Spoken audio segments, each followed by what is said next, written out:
So, have you had time to evaluate the new Seattle City Council? I have. Bunch of new kids on the block. You sounded, like the times I've heard you talk about it, you sounded very excited.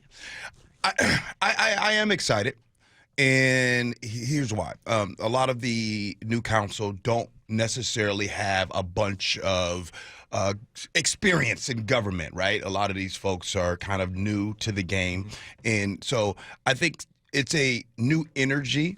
I do like that they're coming in and their number one concern is public safety, right? I think that if you ask anyone that lives in Seattle and they say, hey, what would be the problems here in Seattle? I'd imagine that the first three things that come up are public safety. So kudos to them.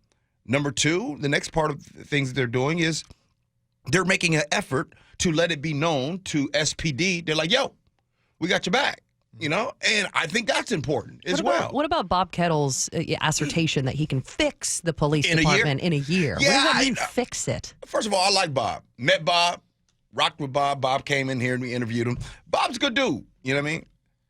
Settle down now, Bob. Don't start putting time on it. You know what I mean? Like I said that on my show, Colleen. He's excited. We like excited council members. But it seems like a lofty goal to fix a police department in a year when the Justice Department, I mean, they've been under the watch of the Justice Department for how long now? Right. And I love what he had to say up until he put a time limit on it. You know what I mean? Like in my relationships, sometimes my wife says, when are you going to change?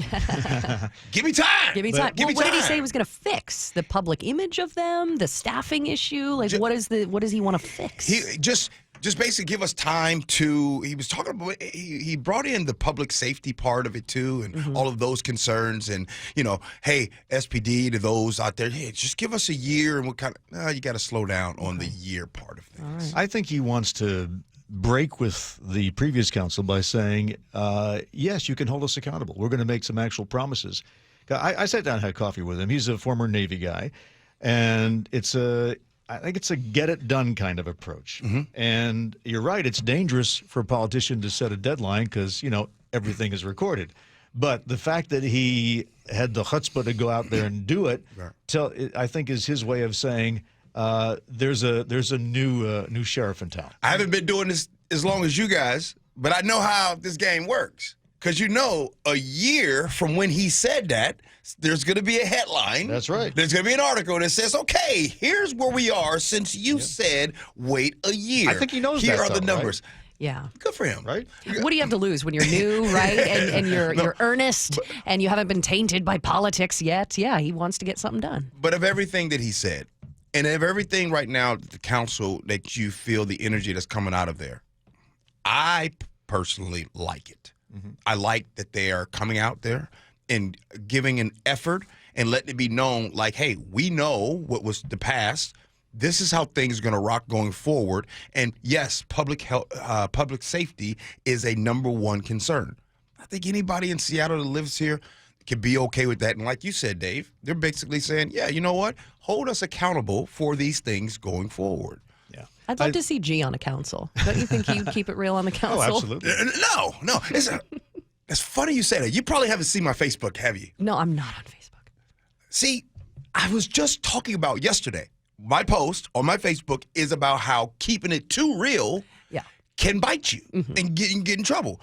Right now, I know you guys aren't paying attention to this, but Cat Williams had an interview with Shannon Sharp, and it's all over the internet right now. And he, in my opinion, kept it too real. And my dad, before he died, would always tell me, hey, champ, listen, I know you always want to keep it real, but, champ, keeping it too real can get you in trouble. Sometimes you got to just chill a little bit. You can't say everything you want to say. Like, Colleen, if I ask you on the air, hey, so how was your morning?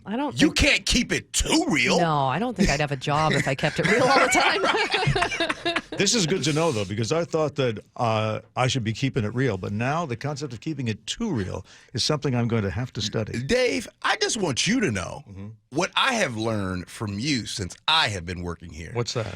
Sometimes you just got to just chill out and lay back. Because you're the master, Dave. Of putting his headphones on and minding his business? Yes, he is. Yes, a great example for all of us. And not every fight is there to be won. That's right. All right. Yeah. G. Scott with Ursula. 46 and- years? Is Ursula in today? No, she's not. 46. No, Mike Lewis is in. Mike Lewis is in today. 46 years, Dave? Yeah. G. Scott with. Yeah. That's what my watch says. 10 of them next to a prize fighter, so you can imagine his stress.